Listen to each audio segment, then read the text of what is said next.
Bihar CM पर ओवैसी का पलटवार देखने को मिला। मुझे खरीदने की किसी में ताकत नहीं। ओवैसी ने हैदराबाद में एक मजहबी तकरीब में निशाना साधा है नीतीश कुमार पर। आपको बता दें कि बिहार में हुए तशद्दुद को लेकर लगातार बयानबाजी का सिलसिला जारी है। असदुद्दीन ओवैसी की ओर से पहले निशाना नीतीश कुमार पर साधा गया और उसके बाद यहां पलटवार किया गया था और आज एक बार फिर से जवाब देते हुए नजर आए असदुद्दीन ओवैसी। आपको बता दें कि बिहार के सीएम नीतीश कुमार पर पलटवार किया है।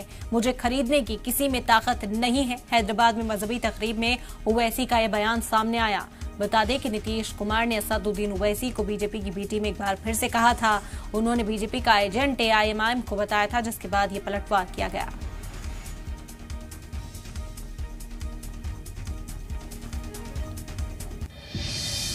कोई हुकूमत कुछ नहीं बोल रही बिहार के। क्यों? क्योंकि वो सेकुलर हैं। अरे भाई सेकुलर हो, कम्युनल हो, कुछ हो, बोलो ना। आप नहीं बोलेंगे। और जब हम बोलते हैं तो वहां का चीफ मिनिस्टर बोलता असदुद्दीन ओवैसी एजेंट है। तुम सर्टिफिकेट दोगे मुझे कि मैं क्या हूं क्या नहीं। अरे मैं तुमसे वाजिबी सवाल उठाया और मैं आज मल्ला के घर में खड़े होकर कह रहा हूं मैं सिर्फ गरीब मजलूमों का एक टीम हूं। मैं हालत रोजा में कह रहा हूं कि दुनिया की कोई ताकत असदुद्दीन ओवैसी को खरीद नहीं सकती। कोई ताकत नहीं खरीद सकती। मैं इलेक्शन जीतूंगा हारूंगा वो मेरे रब का फैसला है, मगर लड़ना मेरा काम है, जिम्मेदारी है, मैं करूंगा। अपने विभाग बयानों के लिए मशहूर एमआईएम के सदर असदुद्दीन ओवैसी ने नाथूराम गोडसे को लेकर भी बड़ा बयान दिया है। गोडसे को आजाद भारत का पहला दहशतगर्द बताते हुए ओवैसी ने केसीआर हुकूमत पर भी सवाल खड़े किए। उन्होंने कहा कि हैदराबाद के रामनवमी के जुलूस के दौरान गोडसे की तस्वीर लेकर रैली निकालते हैं और पुलिस तमाशाई बनी देखती रहती है। रिपोर्ट देखिए। एआईएमआईएम के चीफ ओवैसी ने गोडसे को लेकर एक बार फिर तीखा बयान दिया है। हैदराबाद में एक तकरीब के दौरान ओवैसी ने नाथूराम गोडसे को मुल्क का पहला दहशतगर्द बताया।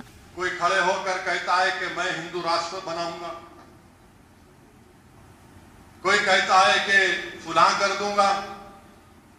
और हद तो ये हो गई कि शहर हैदराबाद में नाथूराम गोडसे की फोटो लेकर आते हैं। मुझे समझ में नहीं आया कि भारत का सबसे पहला टेररिस्ट का नाम नाथूराम गोडसे, सबसे पहला टेररिस्ट जिसने गांधी को गोली मारी, उसकी फोटो लेके लोग नाच रहे हैं। कौन है ये जालिम लोग जो गोडसे की फोटो लेकर हैदराबाद में नाच रहे हैं? और कैसे पुलिस खामोश बैठी है? अगर कोई उसामा बिन लादेन का फोटो लेके आया तो हजरत पुलिस पूरे घर के दरवाजे को तोड़ देती, मगर ये हजरत गोडसे हैं। क्या रिश्ता है आपका इनसे, बताओ।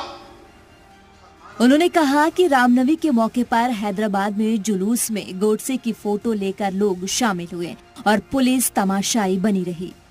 इस मौके पर ओवैसी ने नीतीश कुमार पर भी हमला बोला। खुद को बीजेपी एजेंट बताए जाने से नाराज ओवैसी ने कहा कि बिहार में हुए तशद्दुद पर नीतीश खामोश क्यों हैं। और हद तो ये हो गई कि बिहार में एक मदरसे को जला दिया गया। मदरसे अजीजिया जो 100 साल पुराना मदरसा है, जिसमें नायाब मैन्युस्क्रिप्ट्स मखतूतात थे, कुरान करीम को जलाया गया।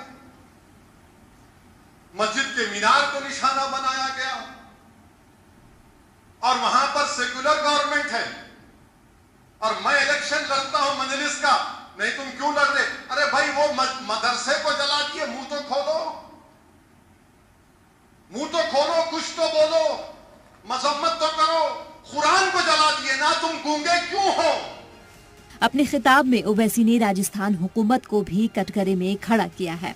उन्होंने कहा कि जुनैद नासिर को राजस्थान में मार दिया गया क्योंकि राजस्थान में सेक्युलर सरकार है। अमित शाह बोलते उल्टा लटका देते हो, हम उनकी सरकार आई तो इदरीस पाशा को बेंगलुरु में 2 लाख रुपए पूछे, नहीं दिए, पीट कर मार के उल्टा लटका। वहां बीजेपी की सरकार है आपकी।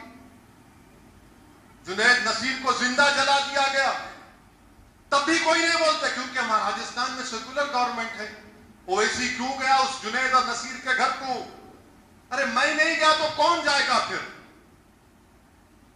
मैं तो हर उस घर में जाऊंगा, चाहे उसका नाम जुनैद हो या फिर हमारा कोई हिंदू भाई या दलित भाई हो। जुल्म है।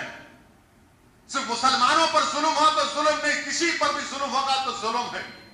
हम उसकी मजम्मत करते हैं कि कौन से किस राह पर ये लोग मुल्क को लेकर जा रहे हैं।